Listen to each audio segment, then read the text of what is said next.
Hello and welcome to the first of our December Christmas episodes. I hope you enjoyed our new Christmas theme tune and we're in for a really good show today. My guest today spent over 30 years as a rock promoter at Columbia Records. He's worked with legends such as Bruce Springsteen, Paul McCartney, and the Rolling Stones. He's also the author of the book Gliders Over Hollywood, Airships, AIRPLAY, Art of Rock Promotion. And for 7 minutes, he was also a member of Pink Floyd. So welcome to the podcast, Paul Rapport. Yeah, thanks for having me. And I think that was the highlight of, for sure. As you read in the book, I got to do a lot of amazing things, but that certainly was a highlight for me. I don't care who you are. If you're in Pink Floyd for 7 minutes and however many seconds Run Like Hell is, I don't know how long. If you get to play in that band, that's about it. That's about the best you can do, right? It's like you can't get better than that. So you can't. And that was a massive highlight for me from reading your book. So I wanted to get Paul on to talk about music in general, obviously the work that he's done with Columbia. And just because I've been speaking to a lot of people and sort of people my age, people that we're quite disillusioned with a lot of things in the music industry. And to have somebody that has worked, in my eyes, in the golden age, for especially rock music, to get his views on bits and pieces, I thought it'd be really good to get him on board. I struggle now, and I was just saying to Paul previously off air, that everything is so easy to get hold of. So I've got a record collection, which I've discussed on this podcast before, but now there's no joy in going out to a record store to hunt down a B-side or to try and find an album that you haven't heard before. You just go on eBay and it's there. My daughter, she wants to listen to a song. We've got an Alexa. We turn around and we say, play this song. She gets to hear it. And I had a really fascinating interview with Jay Harris, who runs the Bon Jovi podcast and UK Twitter page. And we were discussing the fact that sort of albums, they're not special anymore. You get a big album every week or so, so it's promoted as. And we were talking about the new Bon Jovi release, how just get a nice poster go up, there's a little bit of promo, and that's it. And then that album's done, and you're on to the next thing. It's so manufactured these days. But with Paul worked with, like I say, the greats. And we would I'd love to have a chat with you and get some of your stories about working with these people, some of your adventures, and just get your feeling on the music industry today, as well as back sort of when you were heavily involved with Columbia. yeah, well, of course. I mean, look, well, first of all, I wrote, Gliders Over Hollywood, which when you read the book, you read there's a story about Gliders Over Hollywood. But I wrote it because I wanted to capture all those times, like 70s. It is the heyday. It's a renaissance. It's a music renaissance. But if you think about it, not just rock, but talking about every genre of music was sort of building in the 50s and the 60s. Then it just exploded. Because you've got rock, but you've got Motown, but you've got Frank Sinatra, you've got Tony Bennett, you've got the great country singers, you got Tammy Wynette, you got George Jones, you got Merle Haggard, you got Johnny Cash.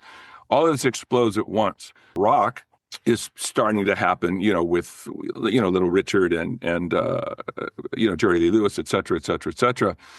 But then there's a lot of post-war kids in both sides of the pond and all over the world that see the Beatles right on TV, and then all hell breaks loose, and then everybody wants to play guitar, etc.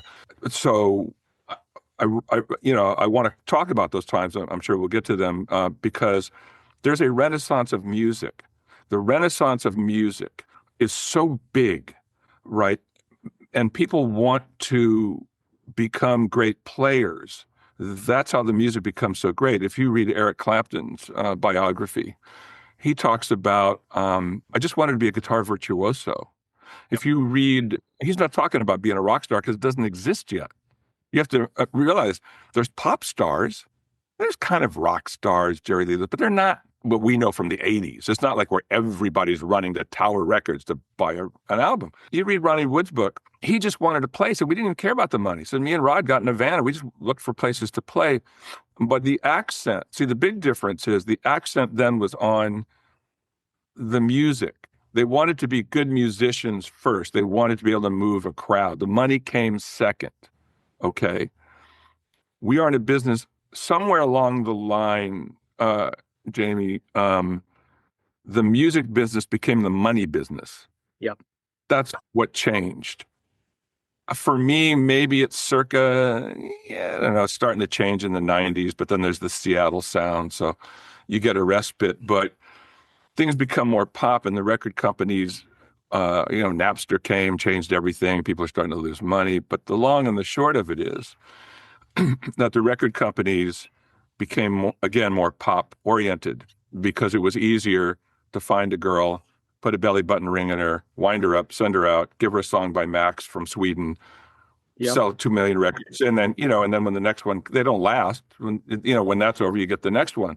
So the idea of developing an artist and take Bruce Springsteen, who's a great example, right? Bruce starts out singer-songwriter, gets signed by John Hammond, a great A&R guy. Hammond thinks Bruce is sort of like the next Bob Dylan because Bruce is a poet like Bob. John Hammond is surprised when Bruce walks in with his band, right? John Hammond's like, "Who are these guys?" He goes, "That's my band." He goes, "There's a band?"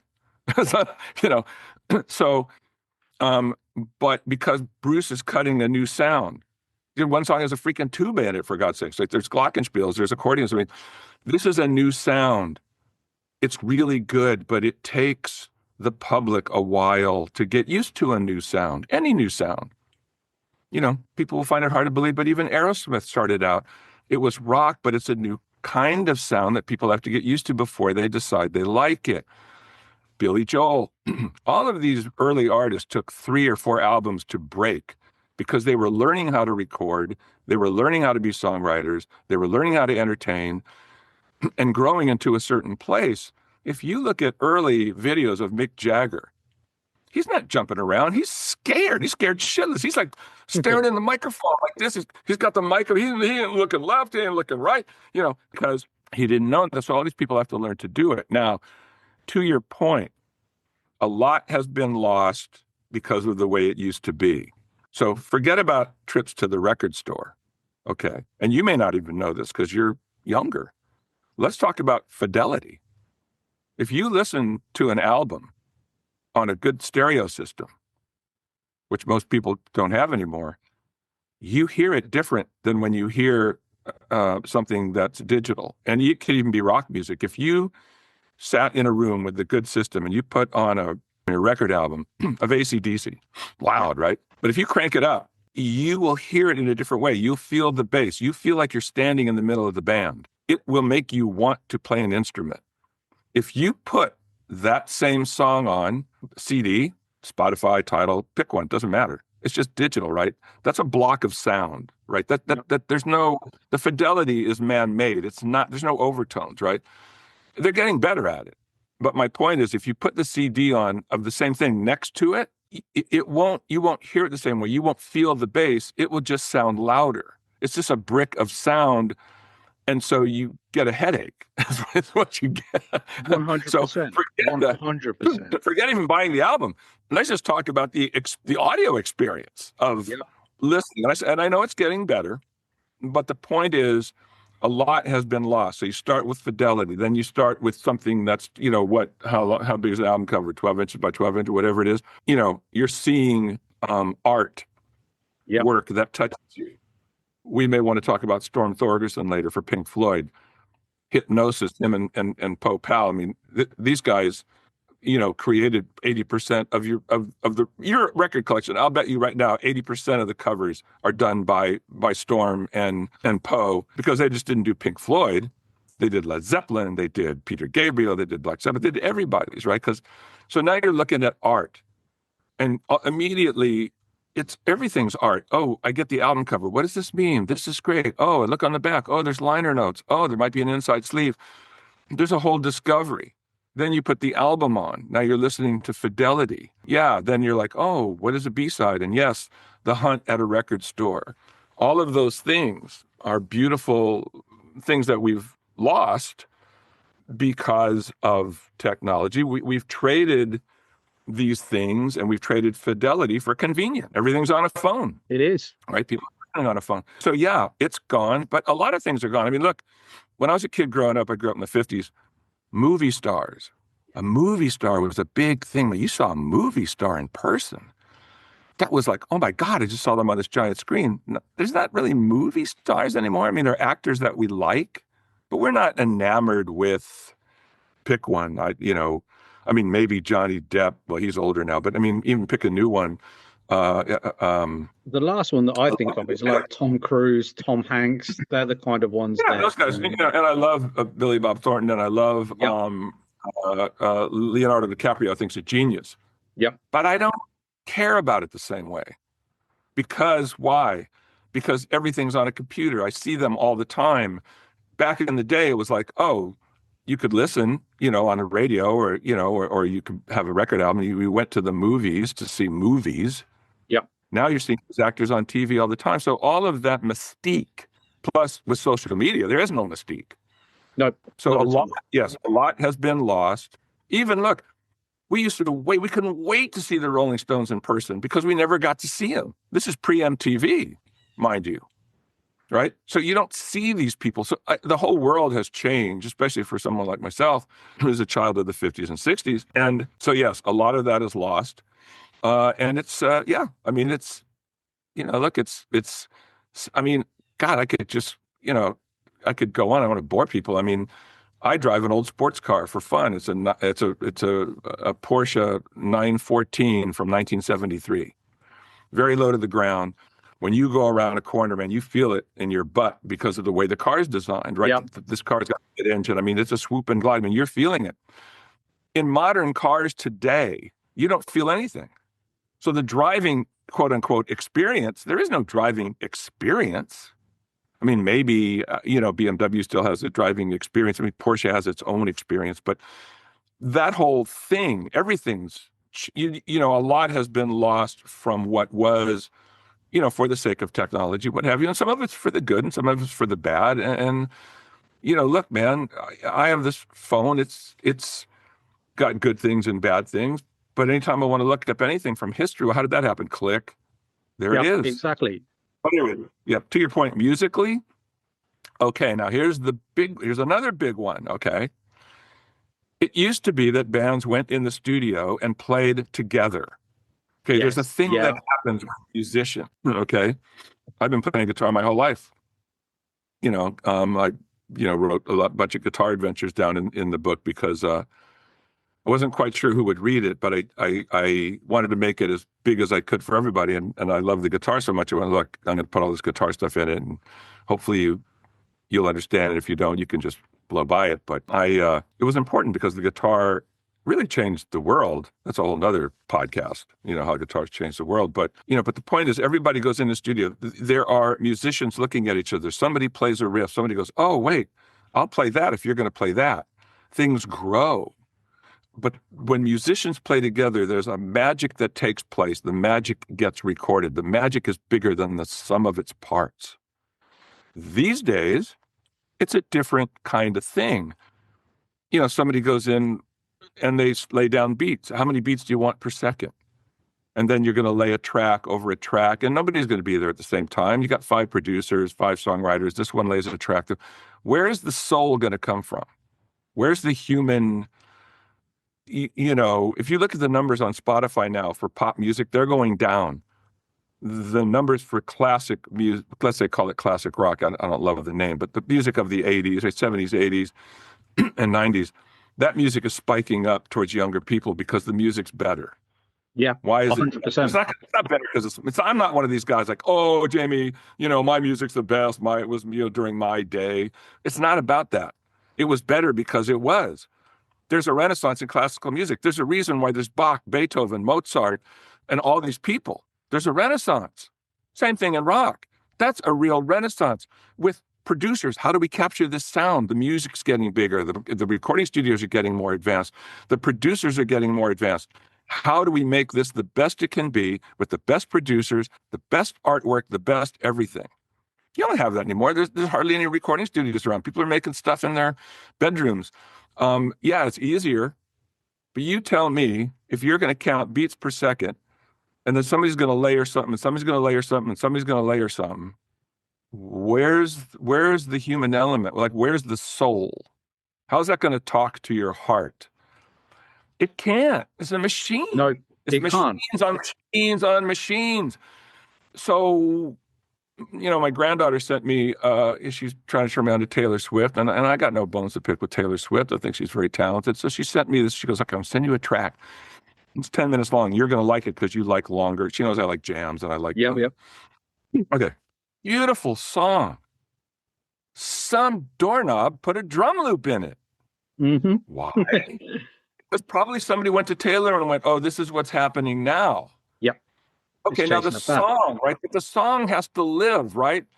But it's being killed because this drum loop's like Chinese water torture. It just won't stop.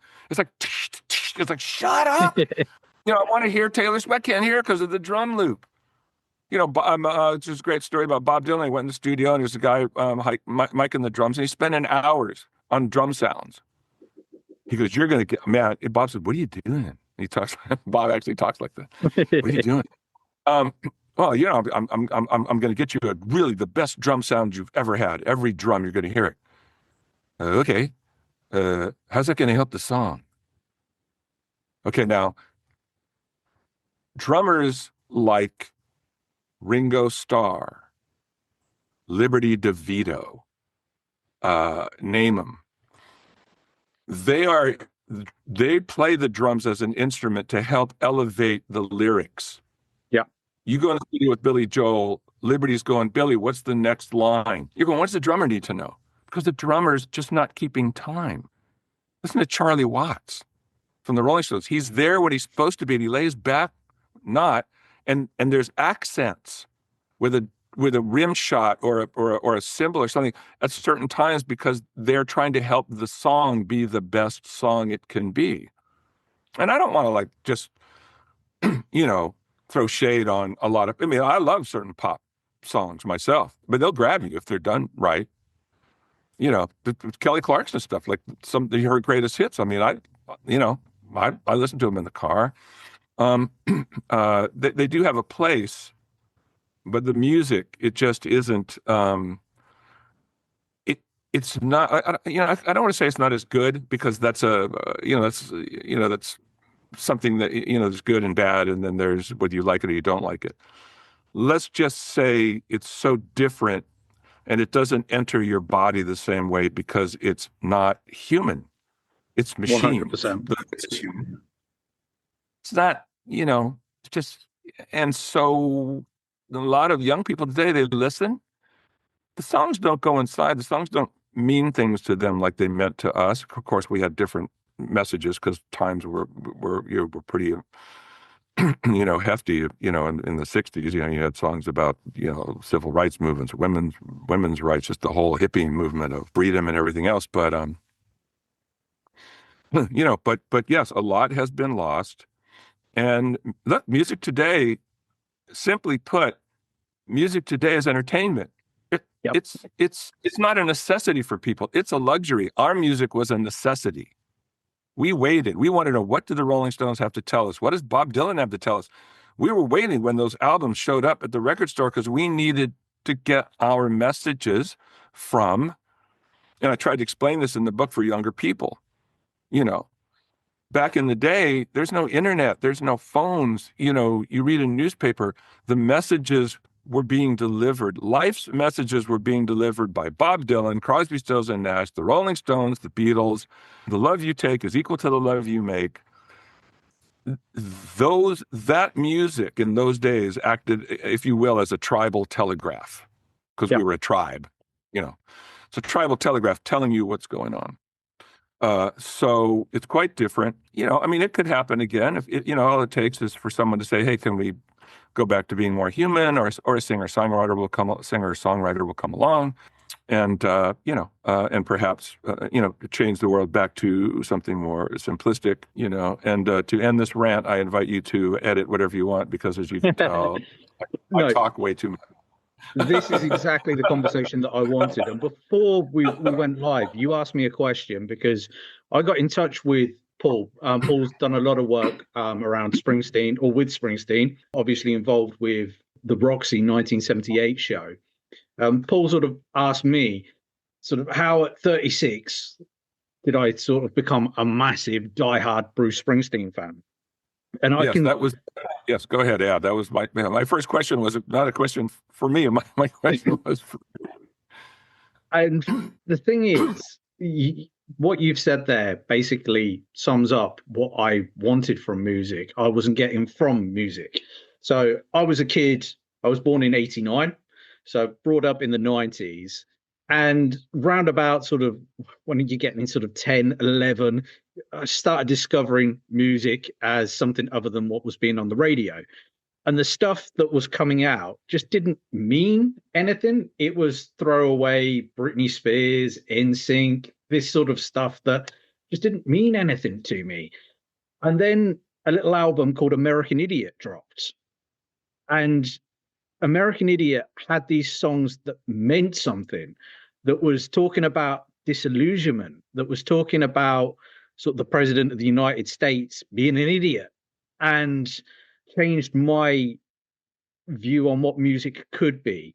It there was depth to it, and from that, I sort of it's quite a simple thing. I got brought a book for Christmas, which was 100 albums to listen to before you die, and I actually thought, right, I'm going to go back and start listening to these albums, Born to Run. And when you're a teenager, it was sort of like, oh my God, like so this person in the 70s is going through the same feelings that I've got, like that wanting to get out of my boring hometown, and you're having sort of your initial relationships. And it was like another friend of mine recommended The Clash, and listening to sort of London's Calling, Sandinista, even sort of the latter stuff with like This Is England, and then listening to a song called North and South off of there, which was talking about in the UK, the decisions are made down in the south in London, and they don't really care what's happening in the north of the country. And it was all of these songs that were actually meaning stuff to me. I was a big Bon Jovi fan, and I got really into sort of like the New Jersey kind of sound. And there was another band, the Gaslight Anthem, that I really got into, which was talking about sort of uh, very Springsteen-ish stuff. And from that, I got into Springsteen, and just going through his whole catalog was just life changing for me, because there was an album for every part of my life. And I've almost had Springsteen there from like being 15 or so, being able to guide me through my life. And I know that might sound absolutely daft, but there's a point there where I moved out from home, where I got my first serious jobs, where things fell apart, where I had relationships that fell to pieces. And how do you pick yourself back up? You've got Tunnel of Love there. You've got that period there where you're suffering with sort of mental health and that kind of thing. You've got Nebraska, that there was nothing else like it for me. Whereas a time there where, like you said, social media came along and we were getting told what we should feel, what we should listen to.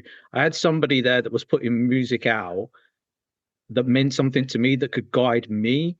And going and actually seeing Bruce and being able to be 2 or 3 rows back and looking at the guy and having that connection and that feeling, and an East Street Band show for me it's a life-changing event. I mean, you see Bruce like it becomes a religion. I mean, because it does.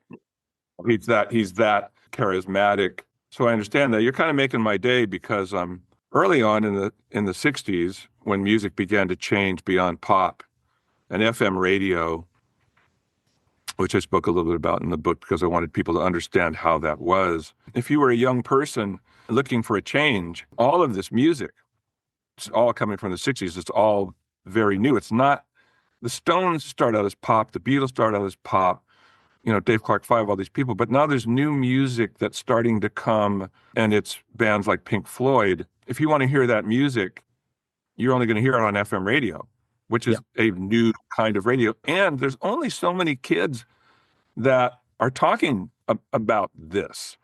So Jimi Hendrix, all of this stuff, we're discovering it. The fact that you're discovering this at your age, it sort of makes my day, because, I often wonder, will people ever go back and get a hold of this music, because it does speak universally for it's sort of timeless music. But I imagine is probably similar for you because you're going to turn a friend onto it, and maybe a friend wants to know about this music, and maybe some other people are too busy playing video games or whatever they're doing. But it's kind of reminiscent. You're discovering this kind of like how I discovered and my generation discovered Pink Floyd, Jimi Hendrix, The Doors, The Love, all of these bands early on in FM music. And these records aren't selling a lot because it's an underground kind of thing, which is why, radio was, it was called underground radio. Yeah. I was just in the UK. I'd gone to Turkey for 2 weeks, which was the most amazing place I think I've ever been. And I wound up back in London for the Boomtown Rats 50th anniversary show.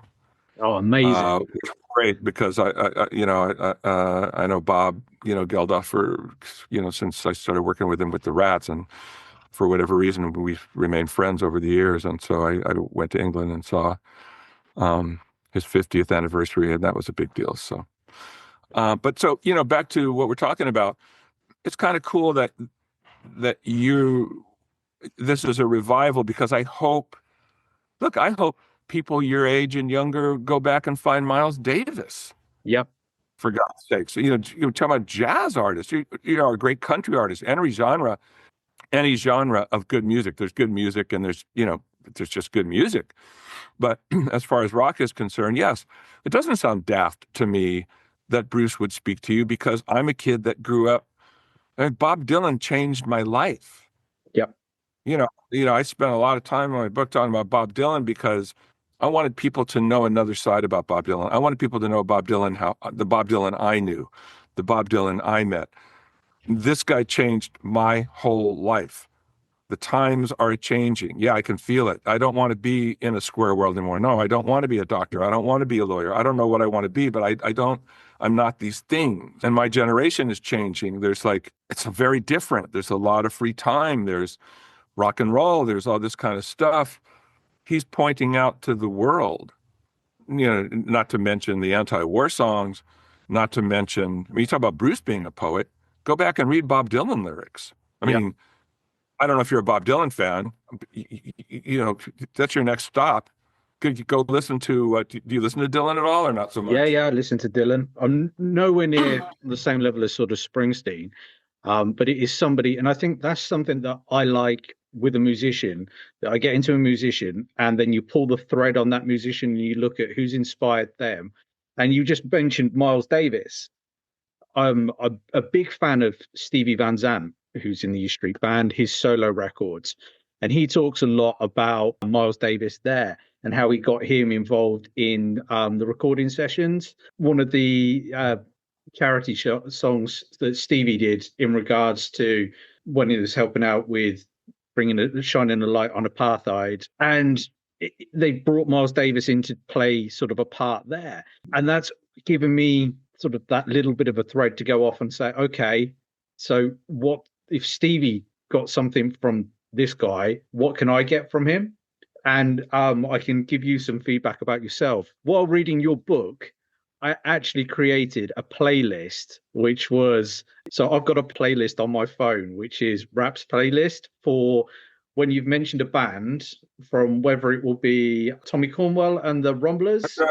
Yes, Tommy Cornwell. A lot of bands you don't know, the Hooters. There's probably music you don't know. No, even the New Barbarians. So Keith Richards stuff.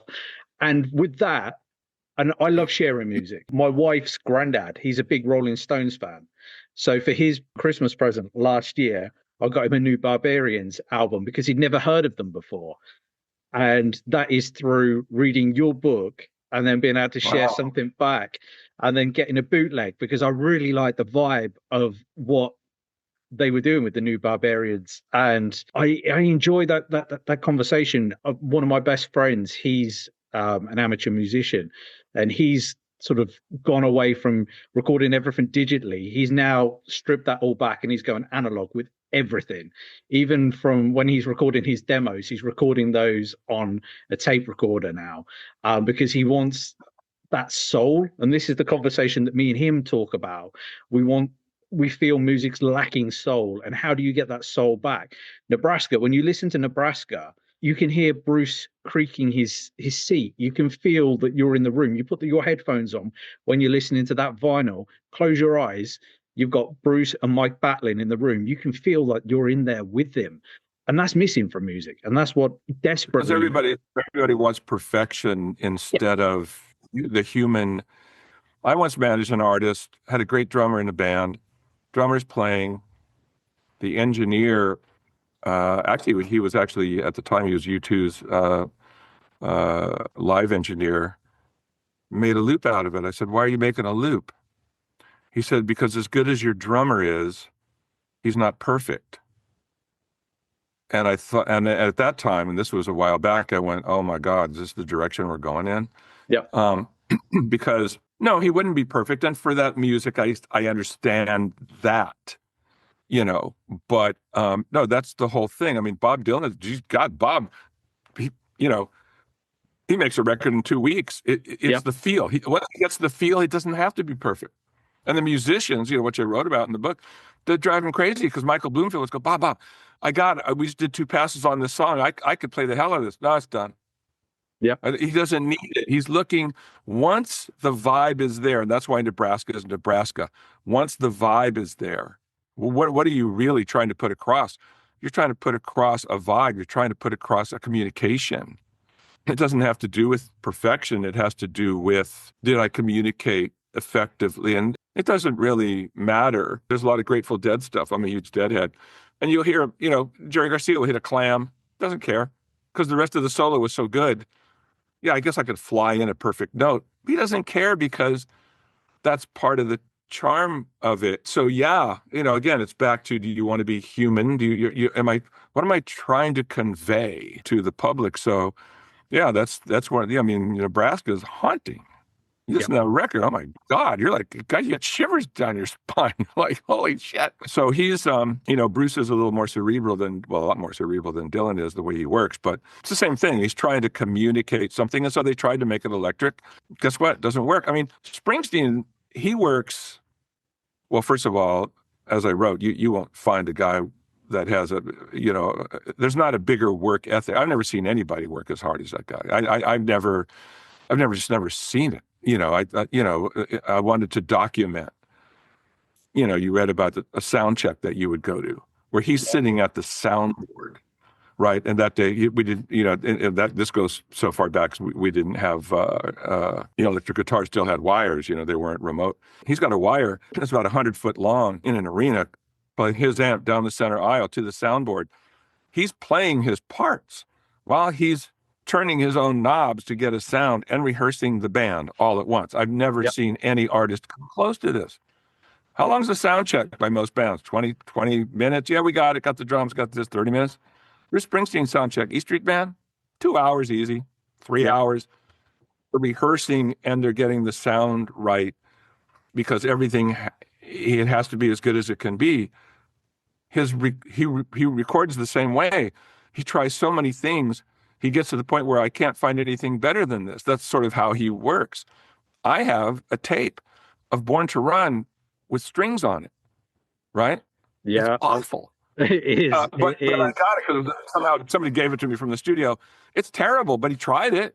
Yeah. Can I make this better if I add strings? No, it's terrible. But you know what? Let's see. Does it help it? So, that's how he works. But, I don't know.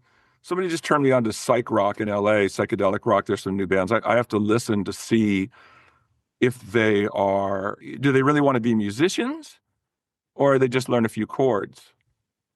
Listen to Chili Peppers music. It's very sparse. Yep. It's just really good. It could just be a guitar and drums and a bass.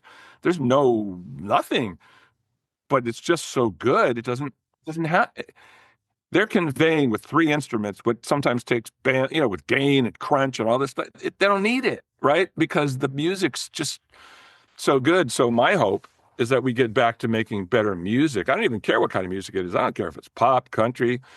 I just want it to be good. I think country is they still go in the studio and play together, right? They're, some of that stuff is still very musical, Nashville stuff. But we'll see, what, I know this is going to sound dumb because you do this for a living, but I want to thank you for reading my book. I wrote the book. I mean, I was like, I hope people want to read it. Thankfully, it's resonating really big. I mean, I knew it would resonate. I didn't know it would be this. I didn't know it would have this kind of excitement and following. And I'm really happy, not because I wrote it, because someone wrote it. Someone had to capture this stuff. You could read an artist's autobiographies. I highly recommend Mike Campbell's book, Heartbreaker, the guitar player Fantastic from book. Tom. Fantastic book. One of the best books I've ever read. You'll learn Yep. a lot. And in there, he captures a lot of it. You know, I went to try to capture everything. This is what music was like. This is what FM radio was like. But the characters, the music's exploding, and the business is exploding along with the music. We are promoting the music in the same sort of, WTF, what the fuck can we do to get people to pay attention way? So the promotions are creative, So if you're interested in this and, you want to read Gliders Over Hollywood, what are you going to read? Well, you're going to read about a giant airship, right? From Pink Floyd. Yep. That I designed with Storm Thorgerson. It's a giant psychedelic blip. It costs $1 million, like for, which I talked the guy down to $750,000. But this is a lot of money to spend. But it was in a day when the artist really ruled and the art really ruled, and the record company president was like, well, if they really want, and you can read about it, how it came about. But the point is that somebody thought of a giant psychedelic blip and somebody paid for it. If you went to anybody today in the music business and said, hey, I want to get a giant blip, they'd throw you out of their office, right? They wouldn't give you the money because don't leave now everybody's like, don't leave any money on the table. That's the big thing today. We have to have every penny. It's a sad situation. Storm Thorgerson made these album covers. When the budget ran out, Storm paid for the rest of it himself. Yeah, because he wanted the art to be great. Who does that, right? It's all of that stuff was happening in the business of then, which creates fans forever and now creates new fans like you, because you're now looking at this kind of stuff.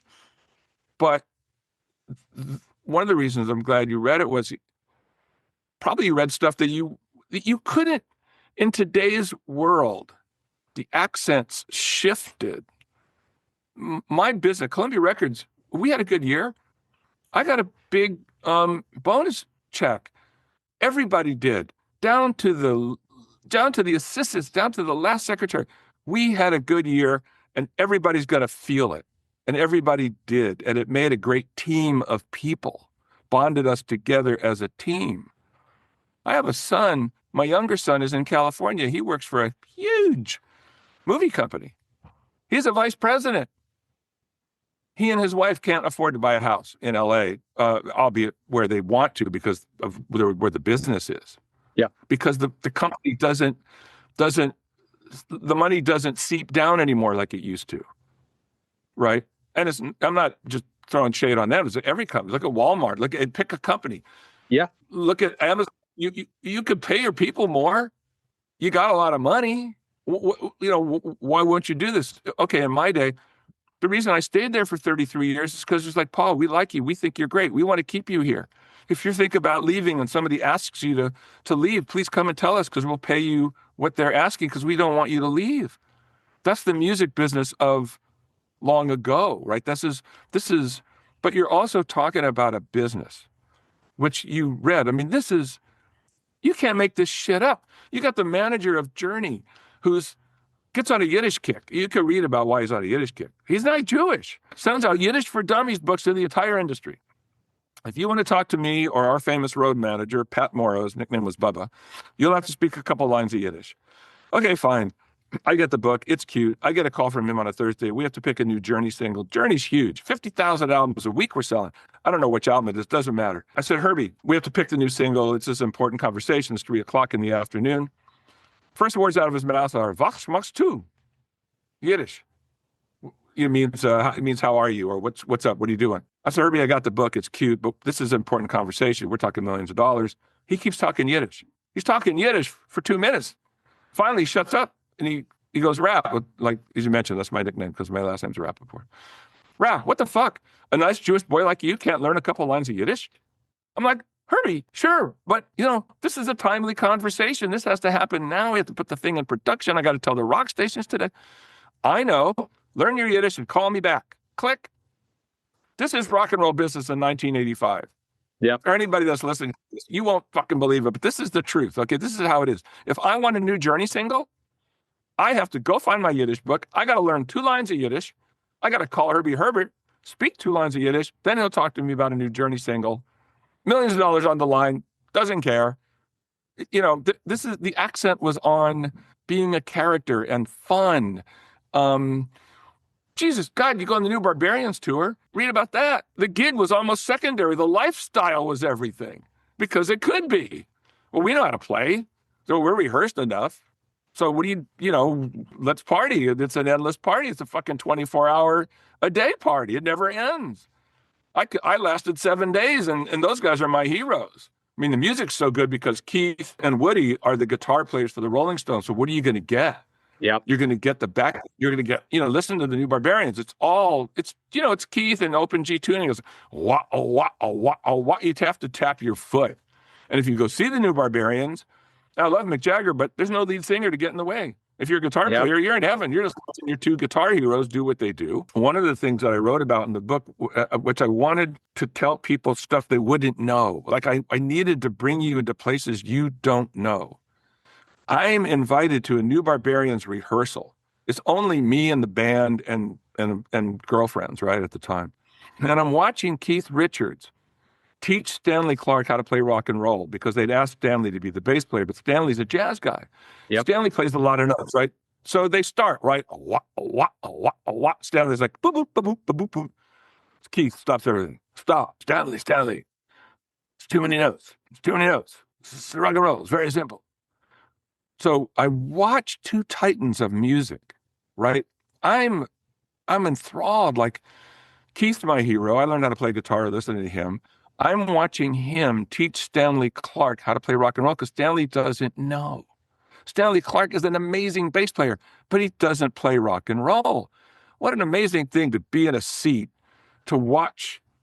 And he was getting upset, Stanley, because Stanley said, well, you called Stanley Clarke. If you want Stanley Clarke, this is Stanley Clarke. So why are you calling Stanley Clarke if you just want this? And they meet in the middle, of course, because it's rock and roll. And everybody's high as a kite. The girl, which you read about in the book, who Keith is traveling with this girl, she's there to, quote unquote, take care of Keith. Yep. She's more blasted than, she's out of her freaking mind. I look down and it looks like her purse is on fire. Right, Jamie, have you ever seen a purse on fire? I haven't seen one before and I never seen one since, right? I don't want to say her real name, so let's call her Jill for now. Okay. Jill, I think your purse is on fire. She looks at me. I go, do you want help putting it out? She's like, she's nodding at me. She's pretty, drugged out. So I said, I have to turn your purse over. I turned her purse. It's smoking. Like smoke's coming out of a purse. It's a drawstring bag. I turn it upside down. The first thing that comes out are 3 girly gadgets. One I recognize. 2, I have no idea what they do. It's all matches. It's all matches. You want to talk about rock and roll? There's nothing in this woman's purse except 3 girly gadgets and matches that she has been collecting because she's been on the road with Keith, every bar, every restaurant, every club they play. She's collecting matches, all right? This is the lifestyle that these people are living. It's wild and crazy. I never seen so much cocaine in my life. I just never seen anything like that. I thought I was hip. I thought I'm like a hip record guy. This is another planet these people are on, right? After 7 days of this shit, I was like, guys, I'm going to die. I can't do this. I don't know how you guys are doing it. And you can read about me trying to tell Woody not to do so much. But, they were, come on, Rap, one more gig. I'm going, no more gigs. I'm going to, I haven't ate or slept in a week. I'm out of here. I wanted to just write that so people knew what that was. There's a line. I didn't cross the line. I mean, you may read about it and go, oh, my God, this is wild. Well, there's more shit, but I couldn't write about it because there's a code of ethics. I mean, you're on the road with those guys. There's stuff you can talk about and stuff that you don't. And I saw some pretty bad things, but there's enough there where you get an idea of how wacky it all was. But they played great every night. God bless them. They fine-tuned themselves with uppers and downers and whatever you needed to do. I mean, you got too high in coke, they pass out reds, and you level yourself down. Quaaludes. I mean, it was nuts, but the music was great. Um, you know, and not everybody was like that, which I should mention. I mean, if you were in Santana's band, you could get busted for smoking a joint. Yep. He didn't know about drugs. Carlos is a very spiritual guy. So not everything was drugs, but there was plenty of them. But it's the time. Not just rock and roll people. I think a lot of people were doing cocaine in the 70s. It showed up, right? I don't recommend it. For me, do it, like it, Can people now, everything is under a microscope. You would not get just yourself watching a rehearsal now. There'll be somebody with a camera phone. So everything is documented. Right, so that was all now. Yes, you and now. Yes, you're absolutely right. And the thing is, people these days, for me, just want to be offended by anything and everything and be offended on other people's behalf. And it's like these guys were actually doing what they want to do. They were enjoying, they were living their life. Yeah, it is very different today. I mean, even, get off beat here though, but even the Me Too movement, the women's movement, which I think is, it's incredibly valuable because a lot of wrongs are being righted. Yeah. But even that goes so far. I mean, like, I'm a hugger. I was with a trainer in my gym the other day. We're friends, we're buddies, right? I just hugged her. And I went, oh my God. Oh, I'm sorry. She goes, what? I go, oh, I hugged you. She goes, yeah, that's okay. We're friends. But you can't do that automatically today because people might think different. It was okay, with her, thankfully, because it just felt good. But, everybody's sort of uptight about so many things. 100%. Everybody wants to be so politically correct, whether you're on the right, whether you're on the left. And it doesn't matter. It's just a sign of the times. Things were a lot looser in the 60s and the 70s. I mean, of course, the 60s, I mean, with the advent of birth control pills, I mean, having sex before marriage became a lot easier. It turned into free love. It turned into a different lifestyle. We live much different today than we did because of a lot of the changes that happened in the 60s. But no, I mean, everybody's sort of on edge. Everything was looser, yes. There's no political middle anymore. In society, you can't have a conversation where you disagree with somebody. I can talk to you now, and the example I always use is you talk about favorite albums. I can turn around to you and say, my favorite Springsteen album is Nebraska. These are my reasons. You may come and say, my favorite Springsteen album is Darkness on the Edge of Town. And then you have a discussion about it. And I'm not trying to change your opinion or make you agree with me. I'm saying, this is from me. From when I got into music, this is why this album's my favorite. But there doesn't seem to be able to have that discourse anymore. It's everything comes from me, or somebody's telling somebody, you must now change your opinion and agree with me. I can't listen to you because I'm in the right. And there's no sort of political middle as well. And that's where it's really interesting about Born in the USA, because it was sort of saying that was a mega hit album. And was it a mega hit album is because both people from the left and right could come together and get something from this album. It wasn't necessarily, it was an album for everybody, and you couldn't be sort of told off just because you like working on a highway, because you are sort of a blue collar guy. There's a great quote. I just heard an interview with Willie Nelson, who I got to work with, which was great. And he says, politics divides people, but music brings people together. Yes.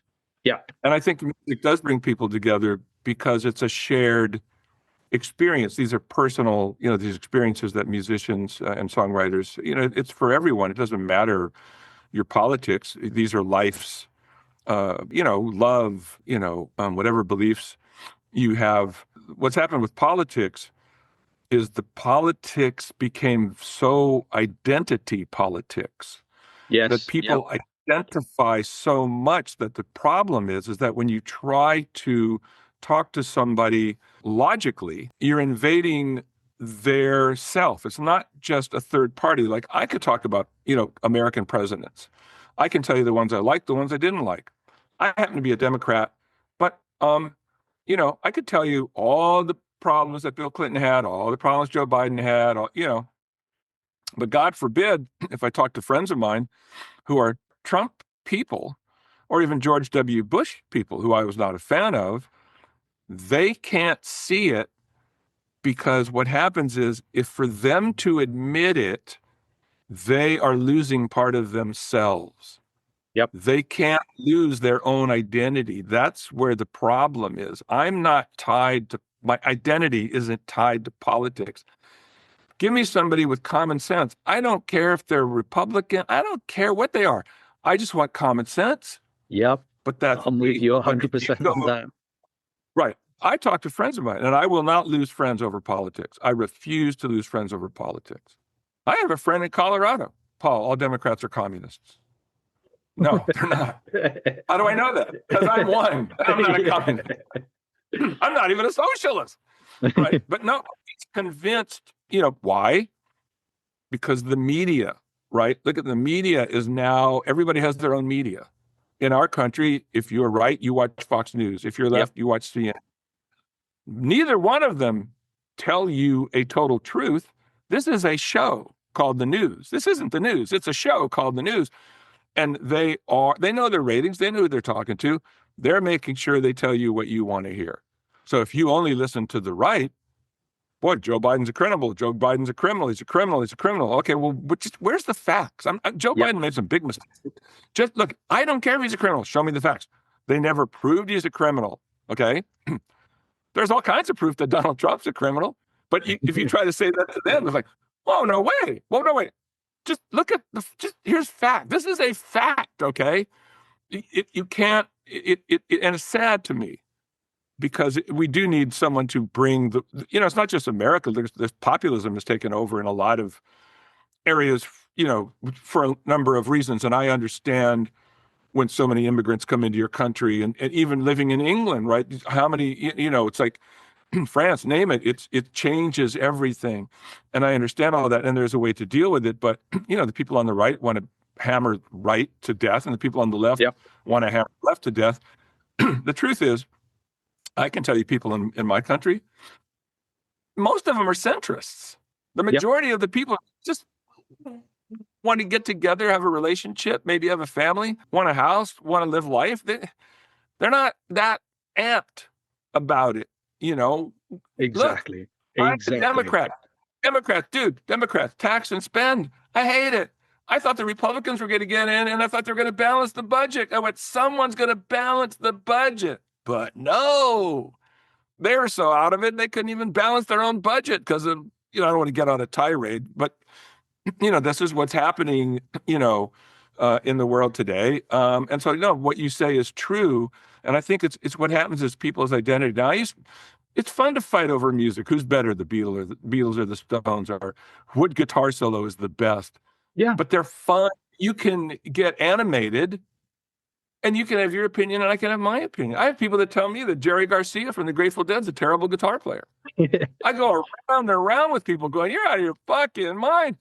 It may not be to your taste, but Jerry Garcia is brilliant for what he does. But for people who don't hear it, they don't hear it. But nobody's losing friendships over it. And I like learning things. I love that. Bring people together. But and you're a Springsteen fan, so hopefully in Gliders, you were able to, I was able to share some stuff about Bruce that you wouldn't know that maybe hopefully you enjoyed. Yeah. You try to, I don't want to drop names. I wound up working with so many of these people, but I became really close friends with Pink Floyd, so there's a lot of stuff in there about those guys. But I was talking to Nick, who's a really smart guy and drummer Pink Floyd, and he's written books. And he said, Rap, just tell them stuff that they wouldn't know. Think about stuff that they don't know, that if you were a fan, what would you want to know? I had to interview David Gilmour 3 times.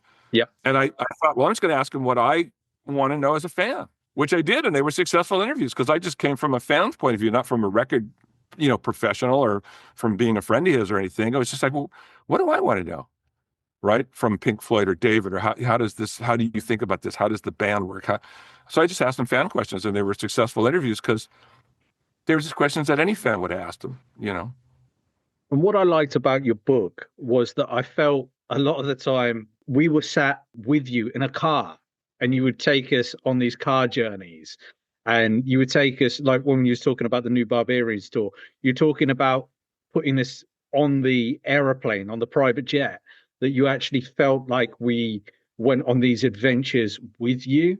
And I think it showed me a couple of different things. That number one, there's no such thing in the UK as a DJ anymore. So the DJs that you talk about, the people there that you were dealing with, it doesn't exist. That's gone. There's no characters. The characters that you come up in the adventures and, well, the stunts that you did, like nobody's out there doing that anymore. And it does really show like what a it made me very much, especially when you're talking about radio shows and bits and pieces and like the Roxy show. When was the last time that, okay, so biggest star in the world, and we spoke about her previously, Taylor Swift. When was Taylor Swift? Why wasn't there a live stream on the radio of one of her shows? I can't understand how we've lost that. That where artists, you used to hear gigs on the radio, you don't anymore. There's so much there that I feel like I get jealous of people when they turn around and say, right, with Springsteen, that they sat under their quilt and they listened to the Roxy 1978 show that you helped with there under their quilt, and they had headphones on and listened to that, and they could listen to that live. Like, we don't get any of that these days. There's no sort of magic, and I think that's what you kind of showed. And I know, probably jumping tracks a little bit, that you're a trained magician, so you brought some magic to what you was doing, and that just isn't these days, in my opinion.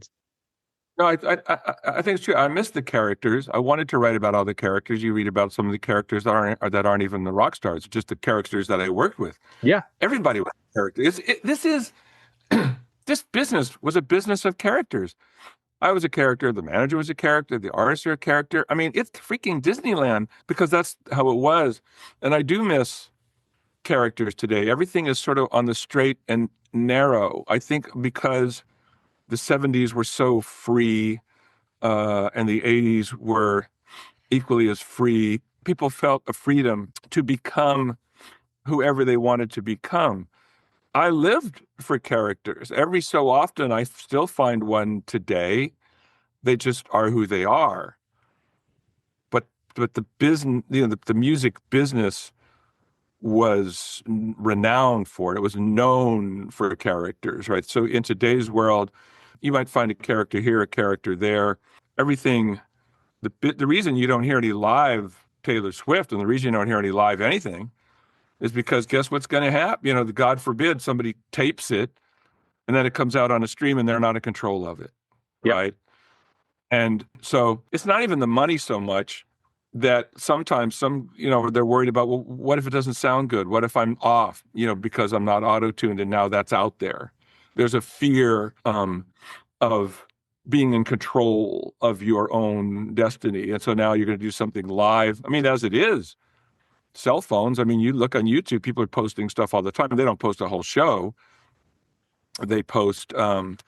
Where was I? I was somewhere where somebody asked for the cell phones to be put away. And I can't remember what show it was. Oh, I wish I could remember. It's because they said, look, we want you to enjoy the experience. And if everybody's on a cell phone just recording us, you're going to get a good recording of us, but you're going to miss the thing. Like, you're going to miss the plot, right? Like, just yep. They ask you, I can't remember what it was for. I don't know if it was for a special show that I went to, or they were recording or whatever. But they asked people, could you just put them away? Because we want you to have fun. And if you go to concerts today, there's less fun because people are just, holding a phone up, and it's kind of like, hey, you're missing a lot here, about what's going on. I saw Springsteen twice this year. Both times, my wife was with me. She took a few nice pictures for us. I deliberately kept my phone in my pocket because I wanted to be there.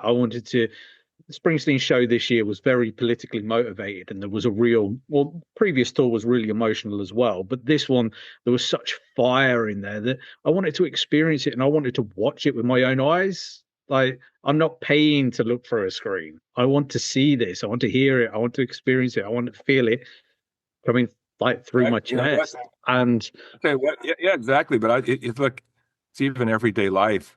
I'm over videoing. We have grandkids now. We're over video. I over video them. Sharon, my wife Sharon said, Paul, just enjoy the moment. yeah, You don't need to capture everything on the video because I mean, how many times are you going to look at it anyway? You're going to miss the moment. exactly. You're going to miss the moment because you're trying to capture something. So the phone is there even more ways than just music. The good news is, though, is I do see more new music is being made. There is a vibrant club circuit, in New York, and I'm sure around the country. I don't know in England if there is, but there are young people who still want to play, instruments. Yeah. Um, and look, if someone like you at your age can like a Bruce Springsteen, someone's going to like that enough to pick up a guitar and go, I think this is in me. I think I need to write a song, right? That's liable to happen because that's how these things escalate. Now, who knows if you're going to see a renaissance like, look, I don't know if we'll see a renaissance like we did in the 60s. I was very naive early on. I was like, okay, well, where's the next Bob Dylan? Oh, 30 years later, oh, they don't grow on trees. There's not, it doesn't happen like that. Where's the next Bruce Springsteen? It doesn't happen like that, so we have to wait for, there's a young kid now named Jesse Wells who's politically oriented. He's writing a lot of songs that are Bob Dylan-esque. They are political, they are anti-Trump, they are anti-ICE, a lot of the things that a lot of us in this country, I think have gone way too far. So he's coming around and he'll probably have an audience like Dylan had in the beginning. He wasn't mass appeal. None of these people were. This was like, you heard this guy, Bob Dylan. You might like him. It takes a while for things to become mass appeal. But I think even in today's world, things are so niche that I would even say, and I'm not the only one who feels this way, as big as Taylor Swift is, which she's the latest super duper star, big arenas, you read about her all the time, she's still niche to her fans. The whole world doesn't know about her like, let's say, they knew about Michael Jackson. Yeah. Same superstar kind of thing, but the whole world needed to know about Michael Jackson. And a lot of it's the timing and MTV and Thriller and the Thriller video. But the point is that it was still a worldwide artist. If you love Taylor Swift, it's great. If you don't listen to her music, you're okay. Yeah. It doesn't need to be a part of your life. Michael Jackson, you needed to know it somehow. I don't know how else to explain it. Even your parents needed to know what a Michael Jackson was, right? I think there was always, for me, there's albums that should be in everybody's collection. And I remember going around like my aunties and uncles and Thriller being in there, but also Born in the USA being in there as well. We don't seem to get big event albums anymore, that those albums that everybody owns that are big albums. That's the only way that I can kind of describe them, that changed the world. Well, yeah, it's because everything is track oriented now. Yeah. People, they might have the bandwidth to listen to an album if you gave them an album from beginning to end that had no filler, but everything is track oriented now. So, everything's pops, everything's a track. There's no, again, you're talking about albums that have messages, music that has messages. Born in the USA, has a lot of different messages. It's a great album from beginning to end. It's a perfect album, as is the Beatles' Abbey Road, as is, you pick those great, as is Bob Dylan's Blood on the Tracks. Yep. These are albums that you want to listen to every song because every song, has something to say. But the accent in today's pop world is make a track. Nobody even puts out. And these days, the album doesn't come out until, a year. Like it's a track. Back in the day, it was the album comes out. You hear one track, here's the album, and everybody's now experiencing the album tracks. as they release singles. So it's kind of backwards today. In terms of the reason you don't get those albums is that people aren't album oriented. Also, because there are less singer-songwriters, again, probably different in country, in order for you to write 10, 12 songs that are great, you need to be a great artist, which is why there's only so many people that become great artists. You can listen to a Bruce Springsteen record all the way through, a Bob Dylan record all the way through. Billy Joel, I think Billy Joel's, some of his albums are only 9 tracks. I think there's one that only has 8 tracks. Why? Yeah. This is all I've got. I'm not going to put filler in. This is it. But from beginning to end, you are going to be entertained and you're going to like it. But that's an era when artists are developed. Billy Joel has time to develop. He has time to become a songwriter. I remember talking to Billy once, and he had 9 tracks. He wanted a 10-track album. And he looked at me, and we were at the record plant. I think we were at the record plant. Yeah, it was the record plant. And he goes, I can't get the last one. I can't get the last one. It just is driving me crazy. He wouldn't just put anything on there. I said, why don't you just make it 9 tracks? He said, no, this one, I know there's another one, but I can't get it. I said, what are you going to do? He goes, I think I'm going to get on a plane, fly to LA. I got to go somewhere else. I got to change up my life. I need input. Bono talks about it all the time. I need input. And he got on a plane, went to LA. 3 weeks later, he came back and goes, I got it. It came to him. Like most songwriters will tell you that songs, they don't create them. They come from above. Yeah. I mean, Tony Bennett loved to quote Johnny Mercer. Tony would always say, the great late Johnny Mercer. The songs are already written. They're up there. They're like the stars. We just pull them down. Tom Petty tells you, same thing. Just, it comes, Keith Richards.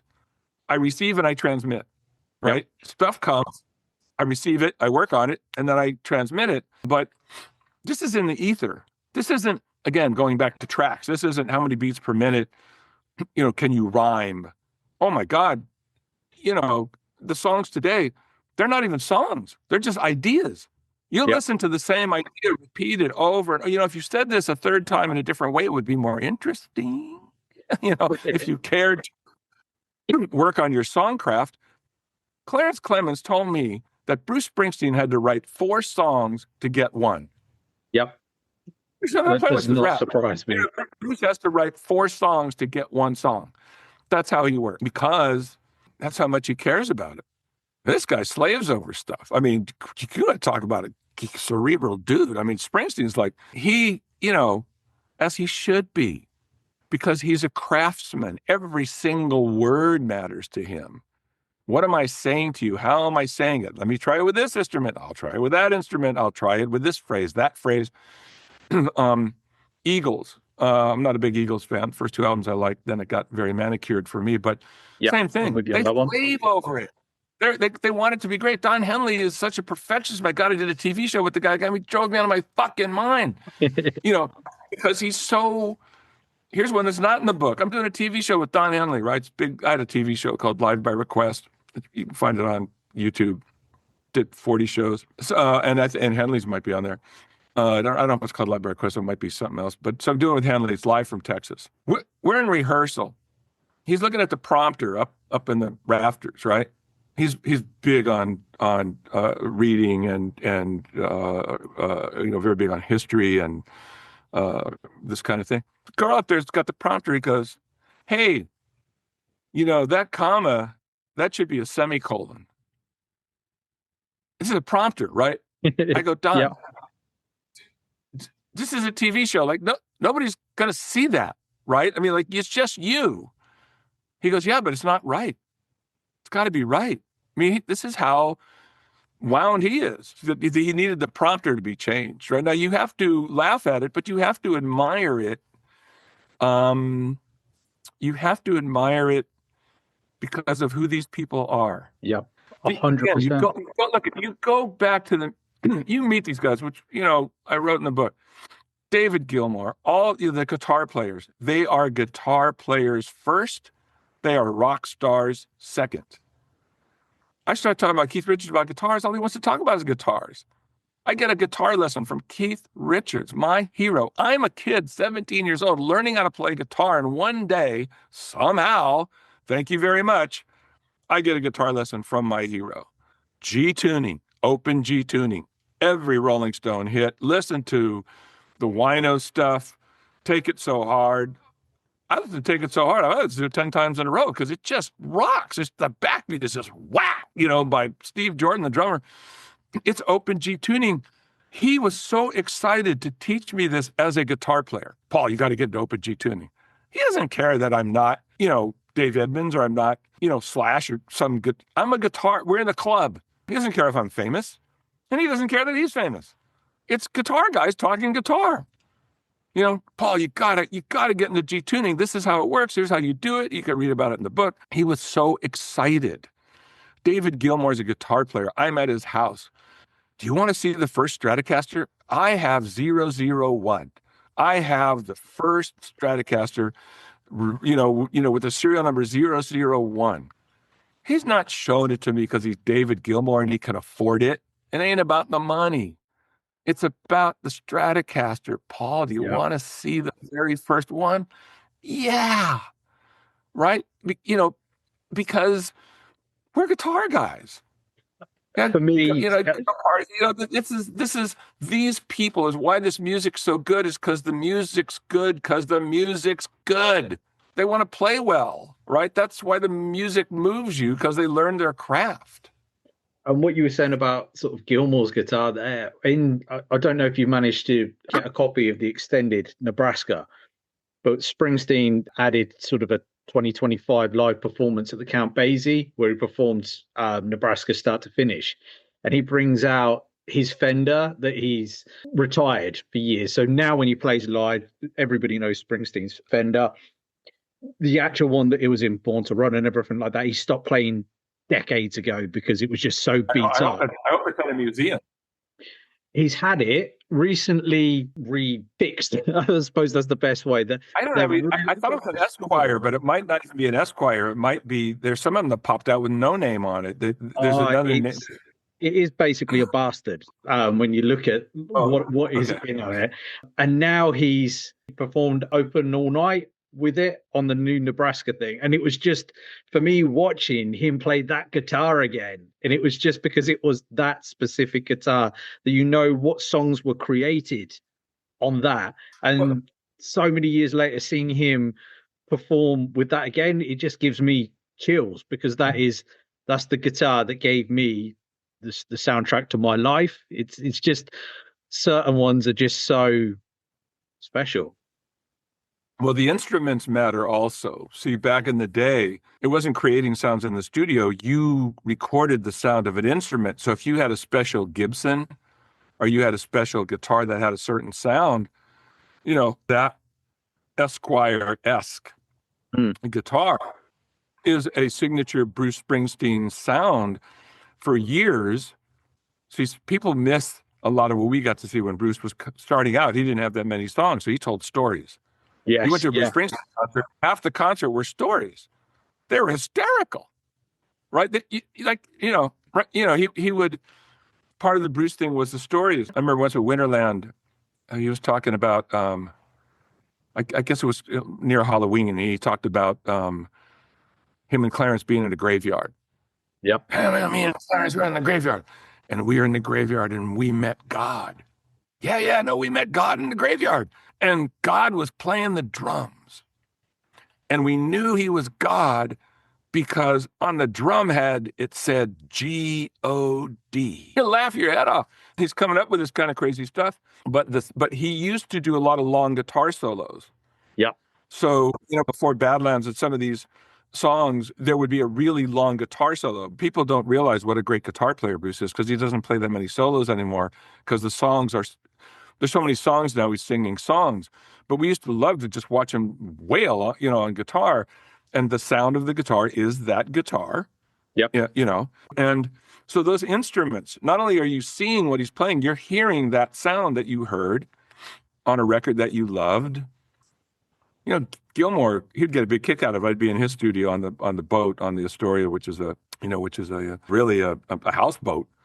Yeah. It was Charlie Chaplin. It was a party boat that they used to dance on the roof, so he turned into a recording studio. And I would go in there and work with him, and he'd pull out, he pulled out a guitar one day. He's playing the beginning of "Wish You Were Here." Sounds exactly like the record. And I look at him and I go, "That's that guitar, isn't it?" And he smiled. He goes, "Yeah." And he did it because he knew it would blow my mind. Yep. Not because he's not this guy. He's not because I'm David Gilmour. He's the opposite. David Gilmour's got the biggest heart you'll ever meet in the business. It's just because he knew. It's a fan to fan. Right? He happens to be David Gilmour. Yes, I use his guitar. He knows we're friends. I'm going to love it. He pulls it out, just starts playing it because he knows I'm so musical. I'm going to pick it up. I hear it immediately. Oh my God, that's the guitar. He goes, yeah. And you know what? We're sharing a smile. Just like you and I are sharing these stories. You and I are cut from the same cloth. I'm older than you. Doesn't matter. We're cut from this same cloth that appreciates music that speaks to us. Yep. That's why when everybody goes to a concert, there's a concert experience. Everybody's cut from the same cloth. Everybody's there because that music meant the same to everybody. When they look at each other, you're nodding. Yeah, yeah. That's what this means to me too. That's the great thing about music.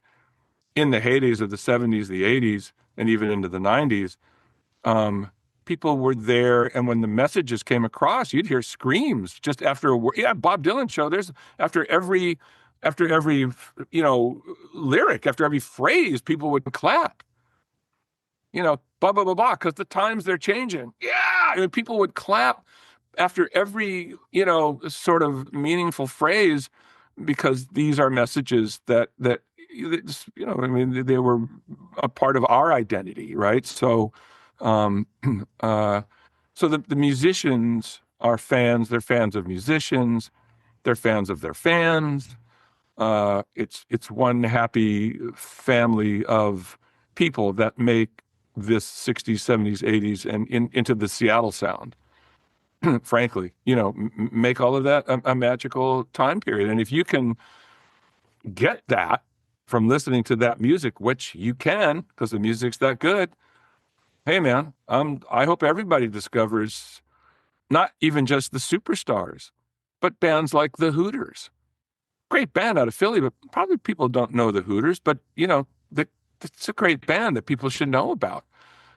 Even bands that had a couple of hits. We had a band called Scandal. Patti Smythe, Goodbye to You. It's a pop song. You'll sing it. Go check out Goodbye to You by Scandal. And then listen to The Warrior. They're both pop songs, but you'll dance around and sing them because they're great. It was in the water or the ether or the drugs, whatever it was, it came out. So I'm happy that it's great. You're only 36, man. You'll turn a lot of people onto this music of all genres. Was kind of a cheat.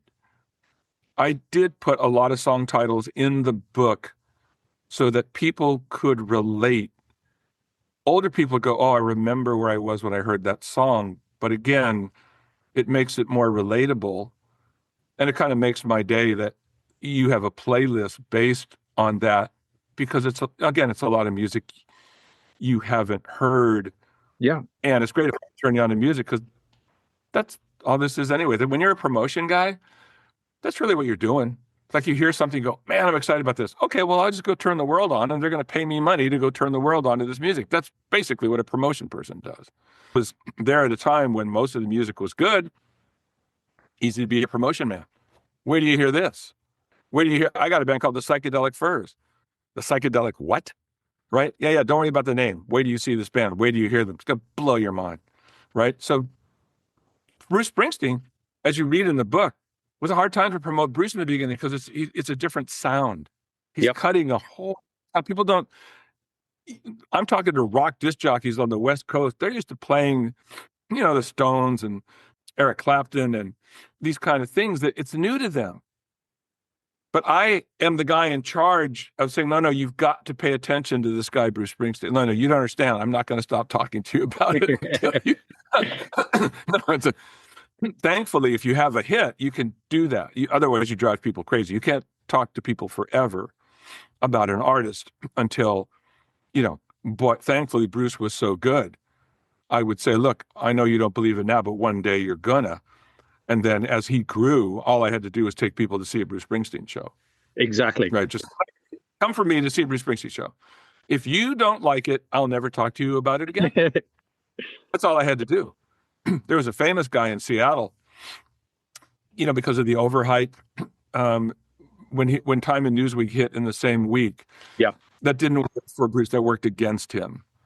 Because people they were being overhyped by me. There's no phone. There's no way to see him. There's just people like me ranting about Bruce Springsteen.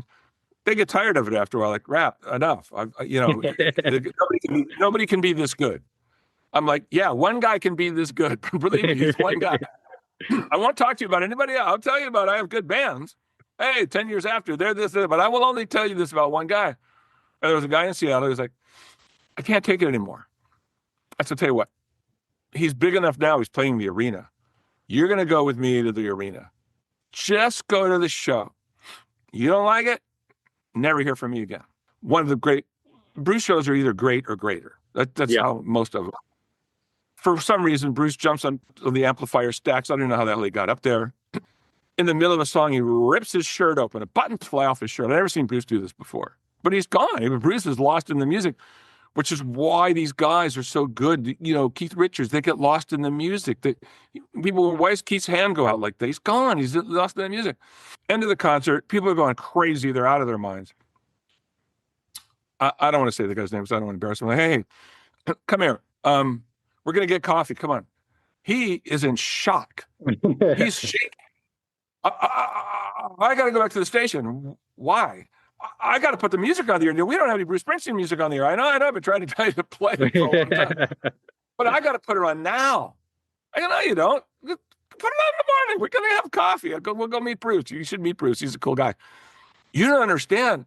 My station has to sound like it knows what it's doing. I have to get on the air and talk about what I've just seen, and I have to put this music on the air. So I got a big chuckle about it. So I said, oh, you get it, huh? I love that.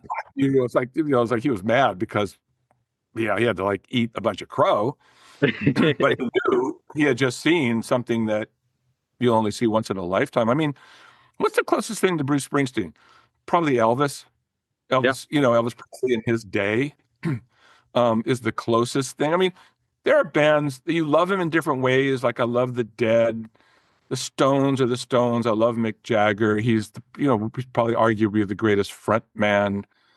But Bruce is, you figure out, Bono, figure out who's your greatest friend. But the Springsteen experience, because he's him, and he's the guy that wrote the songs, and he's the guy that's delivering the messages.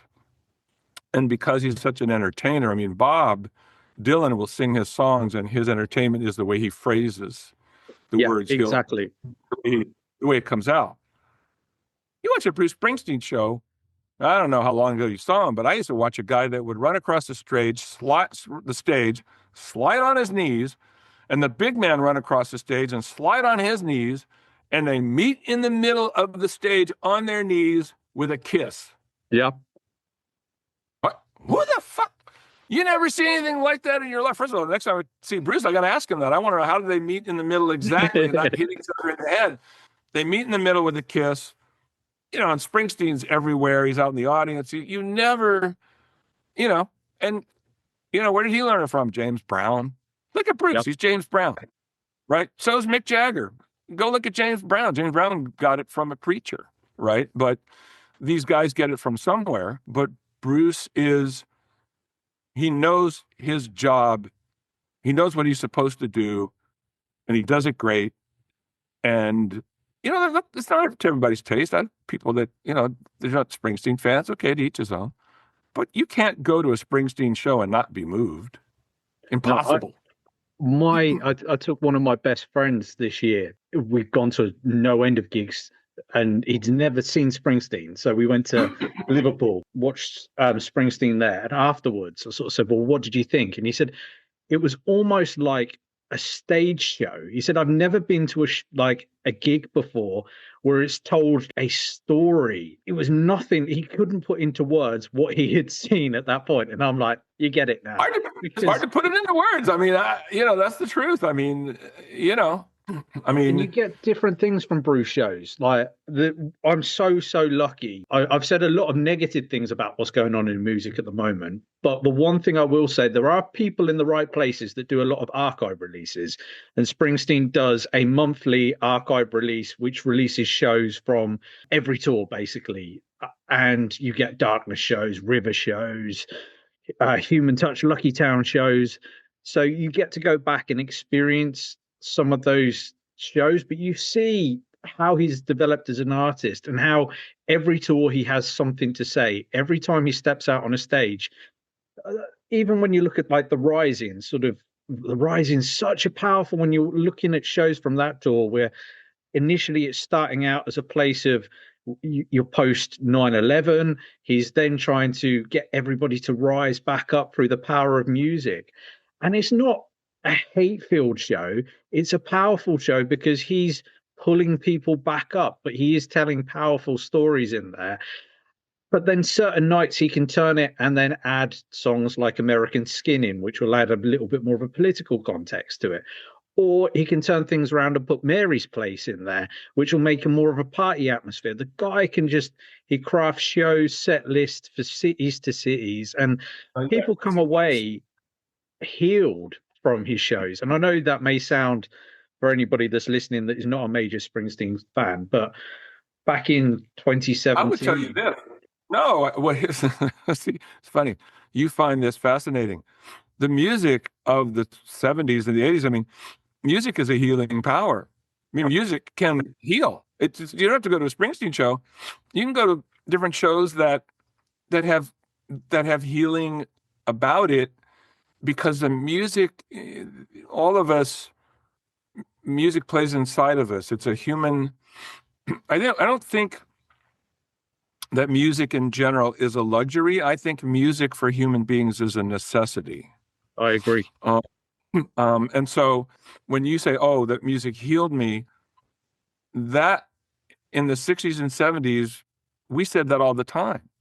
We knew that. That's a thing you're finding it fascinating. That's a knowledge that we, you listen to Crosby, Stills and Nash, and they lullaby you to sleep and teach your children well. Bob Dylan, Forever Young. Music is healing if it's a human talking to a human. So we go back to what we were talking about before. There is a writing in the Bible, I don't know which testament it's in, but it says, what comes from the heart goes to the heart. So if you are an artist, whether you're a painter, but we're talking music, something comes from your heart. If it's got an intrinsic goodness, it will go to someone else's heart. So yep. That's, Springsteen is a perfect example of that. So what's coming from his heart, is going to your heart. And so when you say, "Oh, I was healed by it," no, that's not weird to me. That's normal.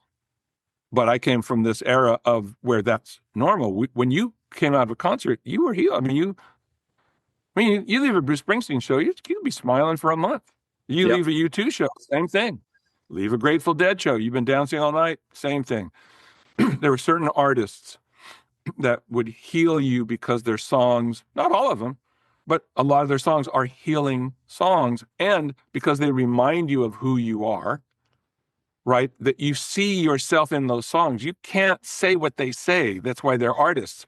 They have a way of saying it in poetry. How you feel, they have a way of saying it. So an hour, 2 hours of that or longer, if you're a Springsteen fan, you see yourself.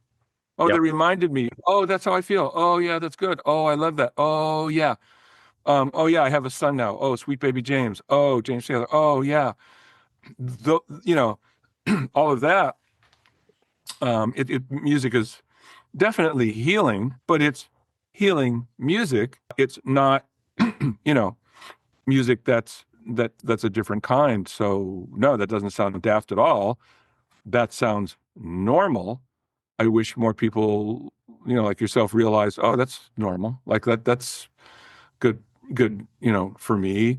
I was listening to your podcast about Nebraska. Yeah. You were fascinated with this movie, and it kind of Uh, cracked me up because I was like, I think that was you, right? You yeah, went yeah, through, yeah, that's right. and I'm listening to it, and I'm going, this is fascinating. He loves this movie, but he only knows the movie version. And I didn't see the movie yet, so I can't talk about it. I've only seen trailers. I was away when the movie came out. But I looked at the trailers, I went, kind of Hollywood, I think.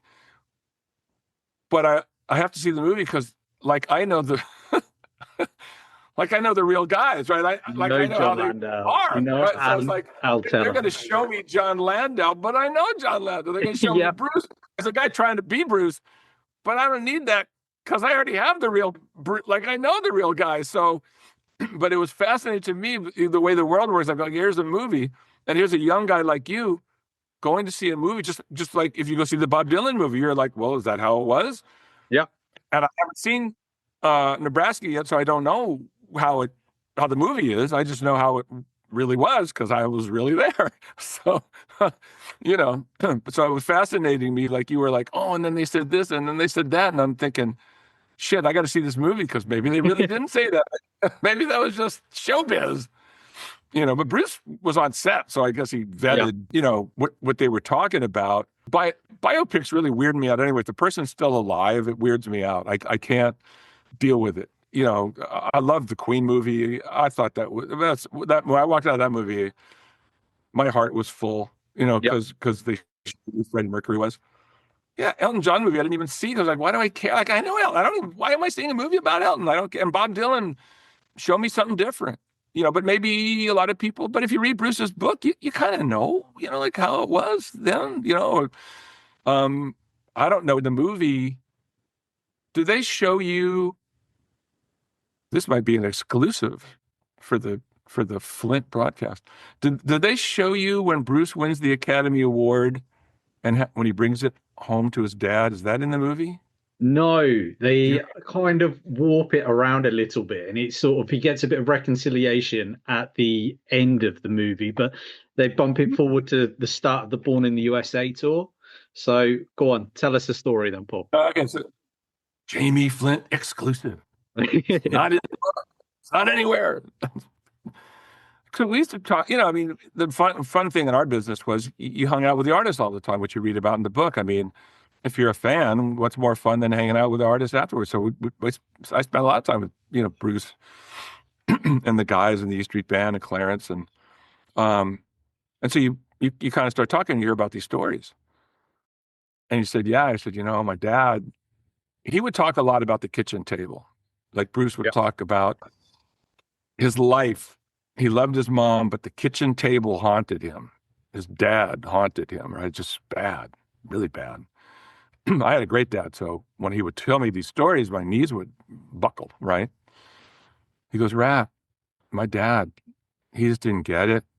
No matter what I did, no matter what I did, no matter what a big star I became, he didn't like it or he didn't want to know about it for whatever reasons he had. And at the time Bruce was telling me this, I don't even know if Bruce knew because some of these stories that I have, they're from the 70s. I think Bruce may not even know his dad's got a disease, right? All he knows is his dad, right? Mm-hmm. He goes, nothing changed until I won the Academy Award for Philadelphia. And I brought the Oscar home. And he's there at the kitchen table. And I walk in with the Oscar.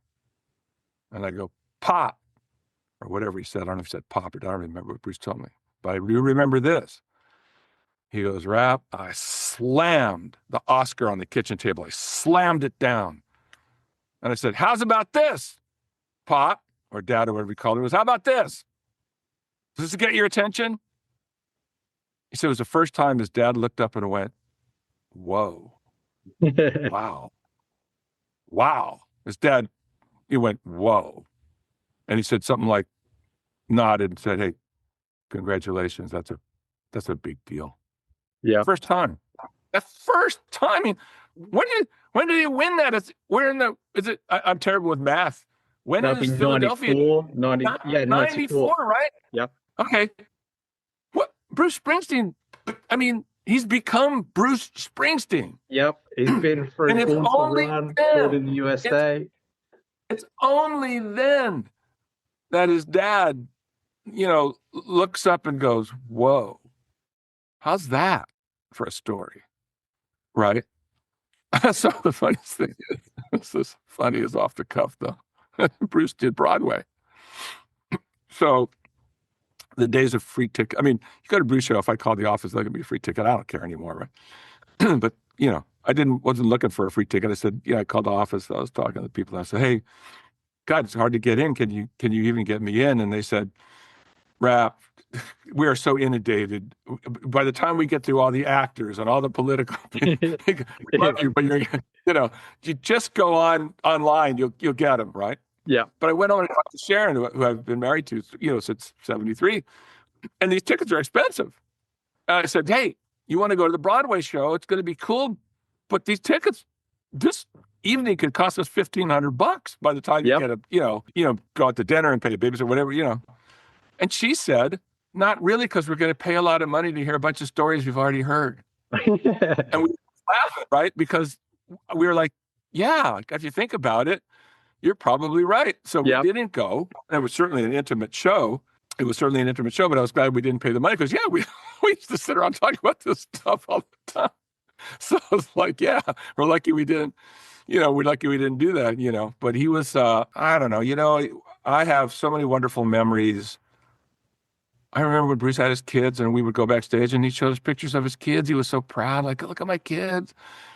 Those kind of things that aren't about music. They're not about nothing. You talk Just about puts him as Bruce a person. surfing. That's why I wanted to write some of that stuff in the book about just know this guy.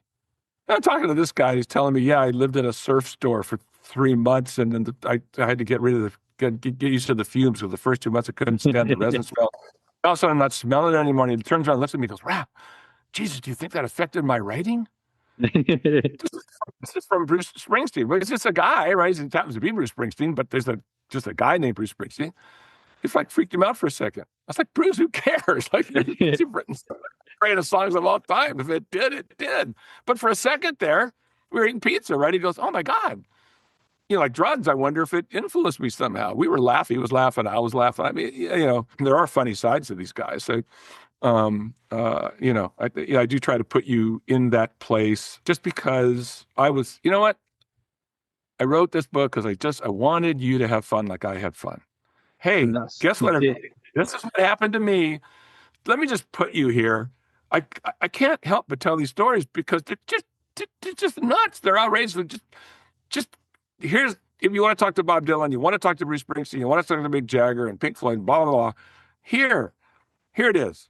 Because books these days, believe me, this is not a money-making proposition. I'm not Bruce Springsteen, so I'm not going to sell a gazillion books. I'm going to sell whatever I'm going to sell. I'm writing it for fans. I'm writing it for music people. But you know what? Yeah, I got to play with Pink freaking Floyd. Now, I'd like to say I've done 33 years at Columbia Records. Jamie, I'd like to tell you, well, I'm too cool for school. Of course I played with Pink Floyd. I mean, hey, I'm a fan. Guess what? Fuck, I played with Pink fucking Floyd. That's a big fucking deal. That is. I played a real part. I'm in Pink Floyd for 7 fucking minutes. I'm trading, reading about the book, I'm trading, licks with David Gilmour. Who does that? So I wrote about it minute by minute. I wanted any guitar player that loves the guitar, that I've just ever dreamed, what would it be like? I wrote it minute by minute. I wanted you to be there. I wanted you to know this is what this feels like. So, vicariously, you could know how just some normal, well, I'm not normal, but that's how I wrote it, because I wanted people to be there, because it occurred to me, it took 6 years to write this freaking book, by the way. 6 years, 4 editors to try to make it as, that's the Springsteen way of writing. Because I wanted it to be great, because it dawned on me about 6 years ago. You can read Springsteen's book and you can read Clapton's book and Campbell's book. They'll all tell you their story, but it's not, there's so much more. And when I'm gone, it's going to be gone. Yep. When people, I'm not the only person that tells stories. You talk to anybody in my business, everybody's got stories. We're all storytellers because we're all characters. There's an agent that lived 2 blocks from me. He'll tell you stories about Axl Rose that'll curl your fucking hair. Oh, well, please send details across. Yeah, I mean, go talk to him. I mean, he's an agent that was in the business, and the person who managed the Boomtown Rats has stories, and the product managers, who had to deal with all the record company presidents and their egos, which are completely out of control. Yep. It's a business of egos and whim. In our business, logic never got in the way. Here's a good idea. You got $1 million. Sure, fucking go do it. I mean, you're talking about a business where there's a business meeting at the LA branch. When I worked in LA for 12 years before I went to New York, and I'm the rock guy in LA, there's a business meeting to discuss the fact that we would no longer be able to set our table on fire at future company conventions, because we would have big conventions, big ballrooms, 1,000 people. It's like a bar mitzvah, like you're eating food. It's an evening show, but the bands are playing. There's some new up and coming bands. We see some of our established bands. These are big dinner shows. During the day, you're working all day meetings, trying to be better record people. And at night, there's shows, and they put all the branches in separate tables. We were the LA branch. We were out of control. They put us in the back because they knew we were going to get inebriated, and we were going to do a bunch of other stuff. We were going to start throwing rolls at each other. These are grown men, mind you. Well, we're posing as grown men. We're kids posing as mature adults. I mean, let's say nobody had to grow up in my business. We're all kids. So we would start throwing rolls, which would escalate into knives and forks. And for our encore, we set our table on fire. People loved it. It was the hit of the convention. 2 years into this, somebody in New York goes, "This is not a good idea. These guys setting a table on fire in a ballroom, in a hotel, probably not a good idea." We all get called. This is a business meeting in the rock and roll record business. Del Costello, head of the Western region. Guys, hate to tell you, no more setting our table on fire, right? This is a business meeting. What fucking kind of business is this? Manager of Journey is speaking Yiddish, and we're being, this is how it was. And it dawned on me, man, I better write all this stuff down, because no one's going to believe it. No one's going to believe half this shit. They're going to read it and go, come on. But it's all, guess what? Half the staff rebelled and wanted to know why not? Why can't we set our table? This is how people's brains were. So yes, things are quite different today than they were then. So honestly, I'm going to put this out to you because we've talked about so much sort of this afternoon, this evening for me. I'd love to have you back on to talk about some more stories on the podcast next year, and to go through like the Roxy and talk about that and your adventures there, your adventures with Aerosmith, because I could spend all evening talking to you, because I just find this absolutely fascinating. And I just want to recommend your book wholeheartedly. I mean, in the UK, Amazon is sort of the place that you're going to find it. But please pick this book up, because it will give you, it's got heart to it. It's got stories. You go into your life as well, and you feel like when you come out of it that you as a person. And this afternoon has been such a pleasure to have you on the podcast, Paul. So I would love to have you back next year to talk through some more stories. Yeah, I would love to. Look, I could talk to you all day because you get it, right? You're like, yep. You understand it. Because I am trying to sell books, I will remind people that the title of the book is called Gliders Over Hollywood. Just think about balsa wood gliders flying over Hollywood, gliders over Hollywood. There's a story in there about that. But yeah, no, I would love to come on, because the stories are endless, because I worked for 33 years at a major label. So you think, the book could only hold so many stories. There's stories about Midnight Oil. There's stories about Men at Work. There's stories about psychedelic furs, on and on. You can't shoehorn them all in, but every one of these characters, I'll tell you psychedelic fur stories the next time we talk. It's just hysterical. It's just that they're magical times. You're great. I'll be turning people onto your podcast. Thank you. Go ahead. The last thing that I'd like to ask yourself, and I do this with all of my guests, is sort of a bit of a wrap up. Can you recommend an album that my listeners may not have listened to? Well, I have my favorite albums. The question is, if your friends are in other words, how hip are they? Like, if I said, yeah, go listen to Exile on Main Street by the Rolling Stones.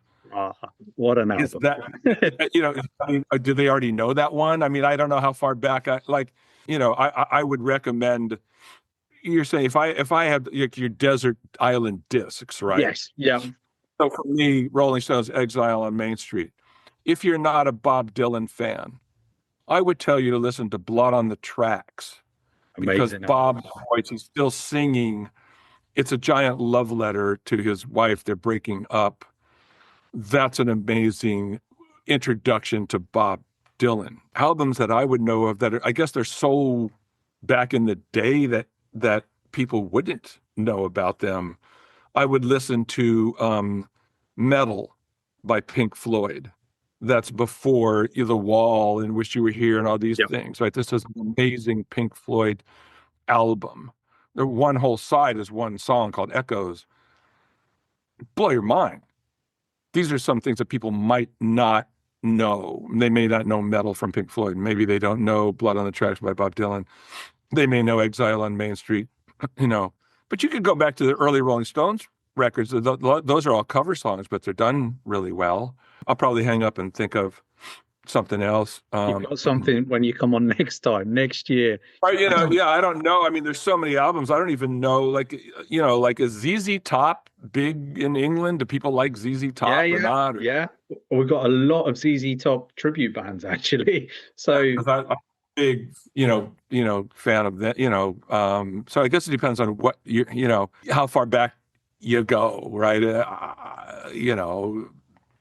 So we'll go with Metal and Grateful Dead, 72, the Skull and Roses record. Those two records are live Grateful Dead records. I'll think about it, but those are some. I guess yeah, it depends on what people. I mean, look, your podcast. It's a lot of young people. Maybe none of them have heard the first 3 Jimi Hendrix records. Yep. Maybe they don't even know Are You Experienced? I don't know how many people listen with headphones anymore. If you've never heard Jimi Hendrix, listen to the first 3 Jimi Hendrix records, Are You Experienced, Axis Bolt of Love, and Electric Ladyland. If you have headphones, listen to them with that. You will hear the greatest electric guitar player of all time. Nobody, you ask any electric guitar player today, the guy who comes closest, Jeff Beck. Yes, the closest to doing with electronics, to celebrate what you can do with an electric guitar, right? Listen to that. You talk to guitar players today, they're still listening to it. They can't find anything better to listen to. First 3 Jimi Hendrix records. I mean, do you guys listen to Cream at all? Yep. Listen to the. I have. But yeah. Okay. Well, you want to hear Eric Clapton? Listen to Goodbye Cream. Listen to anything, live from that era. Layla, I would highly recommend the Layla album, which is 2 records. So you want to hear great guitar playing, not only Eric Clapton but Duane Allman. So those are some that if you haven't heard of those, That's amazing. I'm going to have to wrap things up now, but I would love, like I say, to have you on again next year. So please, everybody who's out there, go and buy Paul's book. You will not be disappointed. And yeah, thank you again for joining me today on the podcast, Paul. I had a blast. Thanks for having me. Yep. Call me again. Talk to you next year. Will do. Thank you very much. My thanks again to Paul for joining us for a really exciting and revealing chat about the rock industry. So that's the end of our first episode for December. Later on in the month, independent artist and a good friend of mine, Jason Webb, will be joining me to discuss life as an independent artist. And I feel that's going to be a really nice counterpoint to this chat with Paul, showing the 2 sides of working within music. So thank you again for spending some time with us on Flint Rocks. keep on rocking, and we'll see you later on in the month. Don't forget to like and subscribe to my daddy's channel.